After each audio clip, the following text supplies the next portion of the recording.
Quanto tempo estamos dedicando à construção da nova consciência? Parte do processo de morrer diariamente e renascer é realmente o processo de levar as verdades espirituais à consciência. Cada vez que acrescentamos alguma verdade espiritual à nossa consciência, aumentamos a estatura do novo homem e diminuímos a do velho.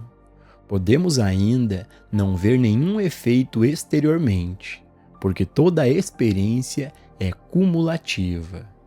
Se, por um ano, nos dedicarmos 1 hora por dia à verdade, para ler, meditar e praticar, iremos encontrar no próximo ano alguma medida de maior harmonia ou menor desarmonia. Se dermos 4 horas por dia durante um ano, vamos encontrar em nosso segundo ano muito mais harmonia e muito menos discórdia. A quantidade de tempo e esforço que dedicamos à verdade determina o grau de harmonia que desfrutaremos no próximo ano. Da mesma forma, o tempo e o esforço que não dedicamos à verdade determinam a quantidade de discórdia que pode ocorrer em nossa experiência no próximo ano. Estamos construindo nossa experiência todos os dias de nossa vida. Tudo que o homem semear, assim também ceifará. Como o homem semeia, mas quando? Quando ele semeia neste minuto. Agora é a hora. Não falemos sobre o passado. Não vamos falar sobre o futuro. Estamos interessados apenas em um tempo. E esse tempo é agora. E é agora que estamos construindo nosso amanhã, nossos próximos anos e todos os anos seguintes.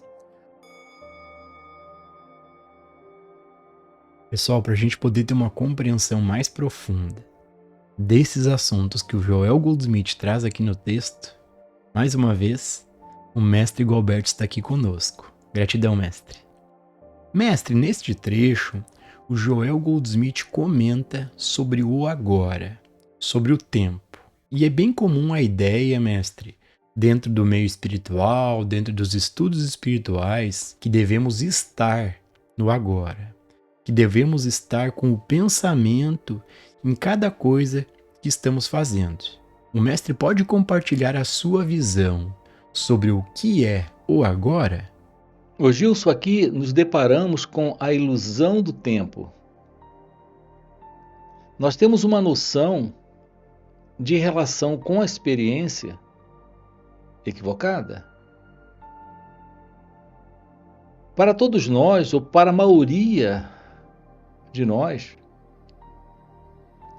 estamos vivendo nesse contexto psicológico de tempo. Assim, essa experiência nesse instante é a experiência de alguém presente nesse momento. A realidade desse instante revela uma qualidade de experiência acontecendo. No entanto, a ideia de alguém presente nessa experiência,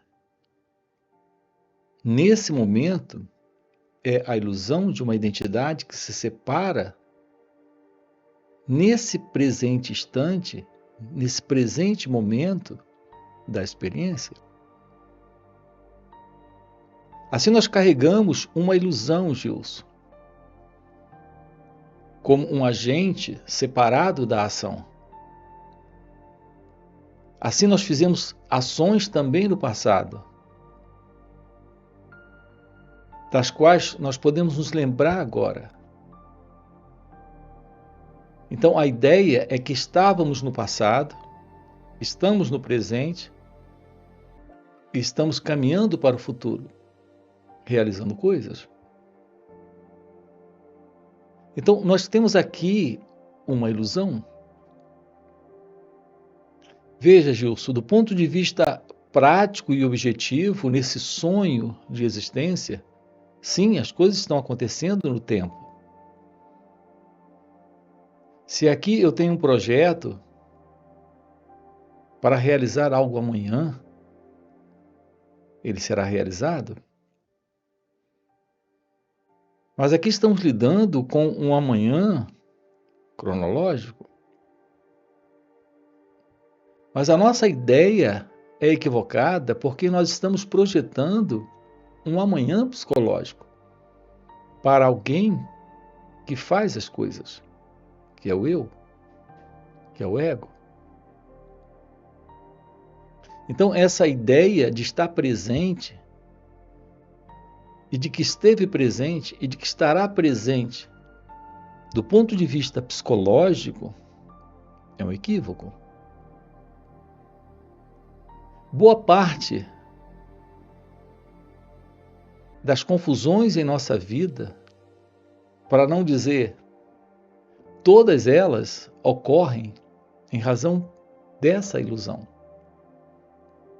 Nós queremos lidar com um amanhã que não existe. Queremos lidar com um passado, um ontem que não existe.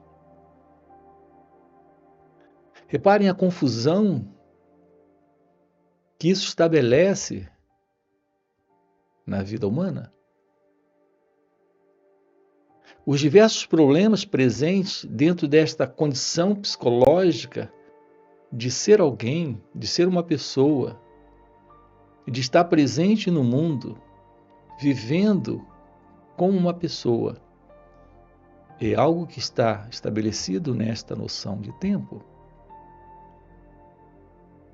Porque esse tempo não é o tempo cronológico, esse tempo em que você terá um compromisso amanhã, às 3 horas da tarde, ou o tempo em que você terá que entregar um projeto de engenharia, ou o tempo que você tem para construir uma casa, tudo isso requer o tempo cronológico.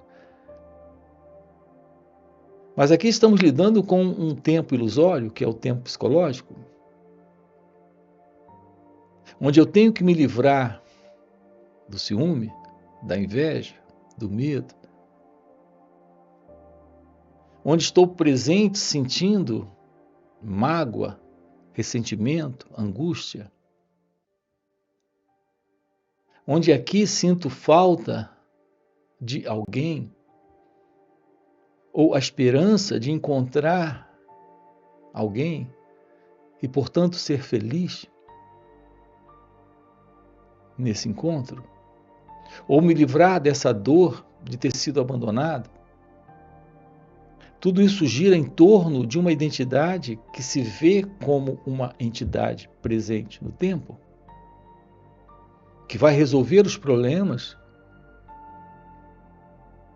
dentro do tempo, que está vivendo com problemas em razão da presença do tempo. Observe que a tristeza é uma representação de pensamentos, de coisas ruins, desagradáveis, ou que você não esperava que acontecesse. Notem, o tempo está implícito sempre em todos os estados internos de sofrimento deste eu, deste mim, porque ele vive no tempo. O medo é algo presente em razão do tempo.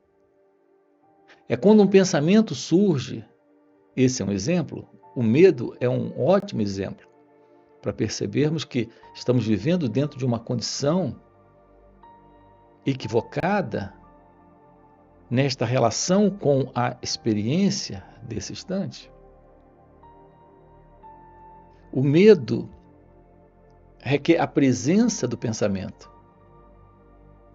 Quando você tem a lembrança de algo que lhe aconteceu no passado, veja, no passado foi ontem, ou há milhares de ontem, o que também é uma projeção, porque não existe tal coisa como o futuro psicológico. a não ser que o pensamento traga esse futuro. Produza esse futuro, projete esse futuro nesse momento. Não existe o passado psicológico, o ontem psicológico, a não ser que a lembrança, a memória, que é pensamento, esteja reproduzindo uma memória aqui nesse instante. Portanto, é assim que estamos vivendo psicologicamente no tempo. Não temos a ciência da realidade deste ser, que é a verdade, da ausência do eu e de sua experiência, o que representa o fim do tempo. Então, estamos diante da realidade nesse instante. A realidade nesse instante é sim a ciência desse presente momento, além da ideia de presente, passado e futuro. Então, a verdade da revelação do agora é a ausência do tempo psicológico. Assim sendo, Gilson, não se trata de alguém lidando com o agora, ou procurando ficar no agora, ou tentando se estabelecer no agora, porque esse alguém ainda é a ilusão do eu, ainda é esse elemento que vive dentro desse movimento do pensamento. E o pensamento, naturalmente, não lida com o que está nesse instante presente. O pensamento é só uma reportagem gravada, algo que vem do passado. Ela não lida com esse instante. Essa reportagem não lida com o momento. Ela lida com uma representação que é o próprio pensamento, que é memória, algo que vem do passado, como uma recordação. E essa recordação está dando a ilusão de uma identidade. Aqui, nesse momento, a essa experiência, que é a identidade do eu, estar livre desta condição é tomar ciência de algo além do tempo, desse tempo psicológico. A verdade da revelação do seu ser é o fim do tempo psicológico. Não é do tempo cronológico, e sim do tempo psicológico. Isso é o fim dos problemas. Isso é o fim do sofrimento, porque isso é o fim do eu. É o fim desta noção de eu serei, ou eu terei, ou eu tive, ou eu tenho. Tudo aquilo que está ligado a essa noção de tempo, para alguém, desaparece quando a ilusão do eu se vai, quando a ilusão do ego se desfaz. Então, estamos diante da realidade do presente momento, e nesse presente momento não há qualquer separação entre aquilo que é você em seu ser e esse instante. Assim, uma qualidade de ação, uma qualidade de sentir, uma qualidade de se mover na vida, nesse momento, está presente. Essa é a vida livre do ego, livre do eu. É a vida fora do conhecido. Então é nesse sentido que nós usamos a expressão o agora, aquilo que está fora do conhecido, fora do tempo. É a realidade do seu ser. É você em seu estado natural, livre do passado e livre do futuro, livre do tempo.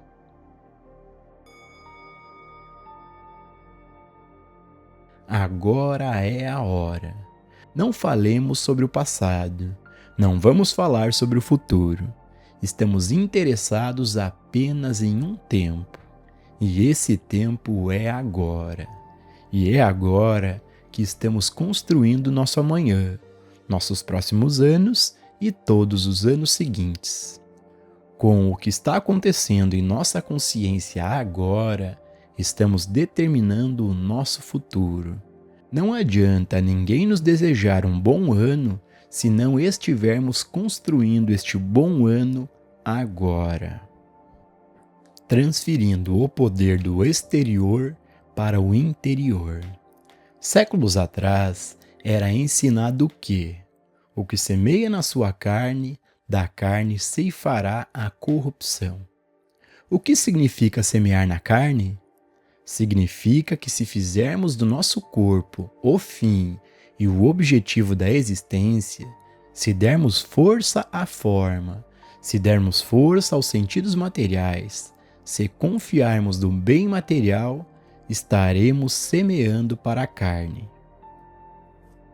Estamos semeando para o espírito apenas na medida em que estamos transferindo o poder do reino externo para o interno, no grau em que percebemos: não, minha consciência é o meu suprimento, minha consciência é a minha saúde, minha consciência é o meu bem. Por quê? Porque Deus plantou em nós o seu Filho, cuja missão é curar os enfermos, ressuscitar os mortos, alimentar os famintos. Este Filho, este Cristo, está corporificado em cada indivíduo. Tenho comida para comer que vós não conheceis. Tenho este Cristo oculto, este maná escondido. Construindo a nova consciência pela permanência na palavra. Neste trecho, o Joel Goldsmith comenta sobre uma nova consciência. Mestre, o senhor pode trazer para nós a sua visão de como podemos despertar espiritualmente?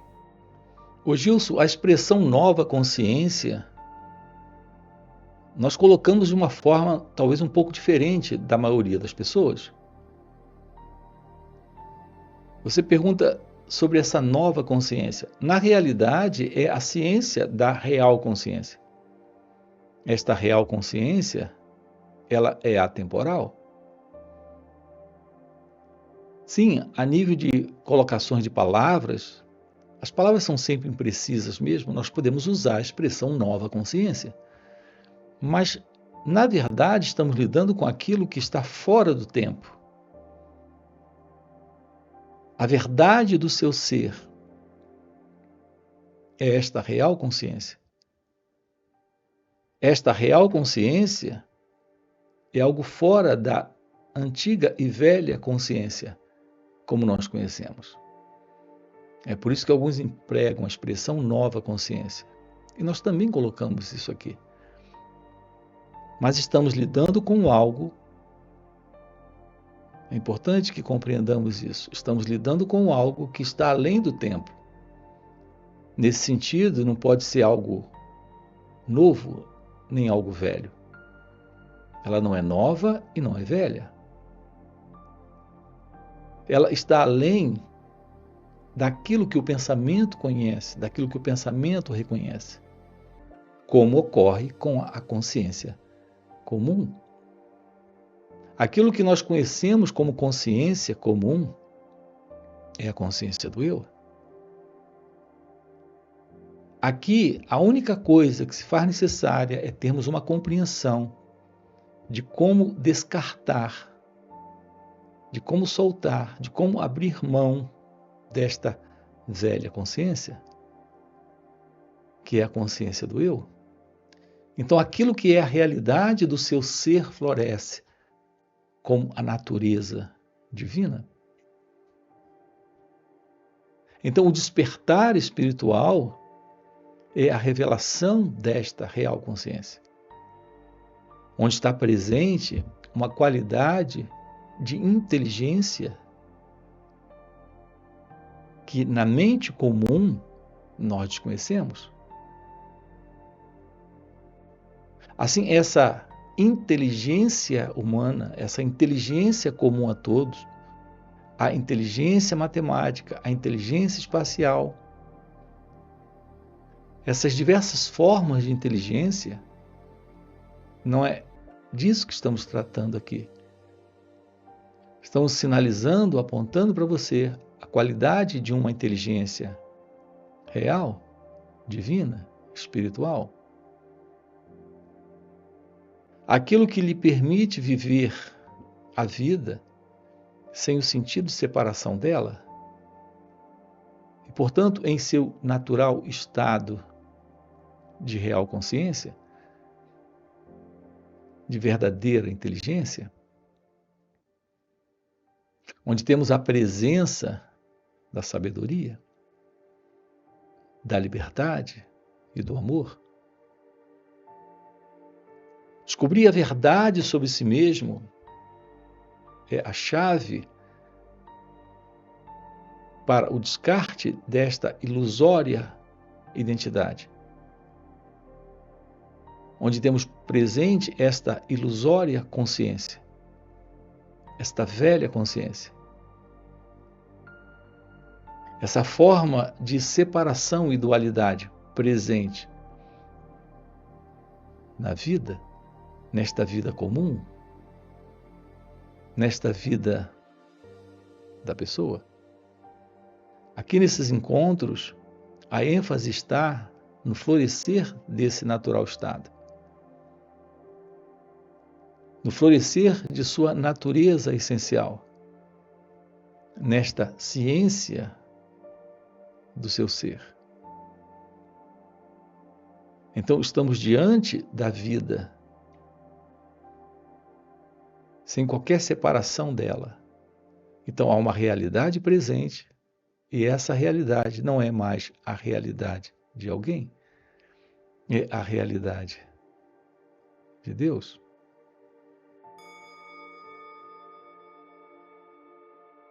Se permanecermos nesta verdade, daremos frutos abundantes, mas do contrário, seremos como o galho de uma árvore que é cortado, que murcha e morre. Quem então garantirá nosso progresso no caminho? Quem, senão nós mesmos? E como? Se permanecemos na palavra, se não estamos determinados a viver somente de pão, se não decidimos que nossas diversões serão todas de variedades externas. Isso não significa que não devemos desfrutar da música, do teatro, da arte, da literatura ou de outras formas inofensivas de prazer que recebemos. Significa apenas não viver exclusivamente por eles. Devemos viver pela palavra. E a palavra é o Cristo que habita em nós, o Espírito de Deus que habita em nós. Devemos colocar nossa confiança nele e não fora, em uma conta bancária ou em nossa família, não fora, nos prazeres externos. Significa reservar algum período de cada dia para a percepção e realização de: o reino de Deus está dentro de mim. O Filho de Deus, o Cristo, habita em mim. E sua função é manifestar-se como harmonia e paz em todas as vias de minha experiência. Podemos ter alguns problemas, mesmo quando vivemos na palavra. Ainda não atingimos um grau tão alto da consciência de Cristo que evitemos todo o mesmerismo dos sentidos humanos. Mas pelo menos temos um remédio, pelo menos temos um antídoto, algo a que podemos recorrer. Estamos construindo nossa consciência de Cristo ao permanecermos na palavra espiritual, mas também a estamos construindo quando nos tornamos partes dos 2 ou 3 reunidos em meu nome, quando nos tornamos o próprio nome e natureza desta palavra espiritual. Em tal jornada, alguém pode ter subido um grau mais alto do que os outros, e aqueles que estão em um grau acima elevam os outros à consciência superior. Nunca sabemos quem, nesse estado de consciência intensificada, está nos elevando ao seu nível. A vantagem de nos reunirmos com 1 ou 2 ou 3 ou mais reunidos nesse nome espiritual é que temos certeza de que estamos desenvolvendo um novo homem em nós. Na proporção em que o fazemos, o velho está morrendo. Se, quando uma pessoa não está mais estudando esta mensagem, algumas dessas palavras voltam à sua consciência e ela permite que elas tenham um lugar em sua consciência. Ela está adicionando ao trabalho que já foi feito, e nesse grau, o novo homem está aumentando nela, e o velho homem está diminuindo. Então, quando amanhã chegar, ela deve continuar a permanecer na verdade. E para você que está assistindo o vídeo até o final e tem o desejo sincero em conhecer a verdade, em compreender o que está além do intelectual, o convite é para participar dos encontros que o Mestre Gualberto proporciona. O Mestre Gualberto, pela graça de seu mestre, já teve esse assim chamado despertar. E nesses encontros de final de semana, ele compartilha esse estado de presença, essa energia de graça, de silêncio. E nesse compartilhar, a gente acaba entrando de carona nesse silêncio do mestre, e isso nos ajuda demais na compreensão de nós mesmos, nessa investigação de nós mesmos. Então, fica o convite, no primeiro comentário fixado tem o link do WhatsApp para poder participar desses encontros. Além disso, já dá um like no vídeo, já faz um comentário e a gente se vê no próximo vídeo.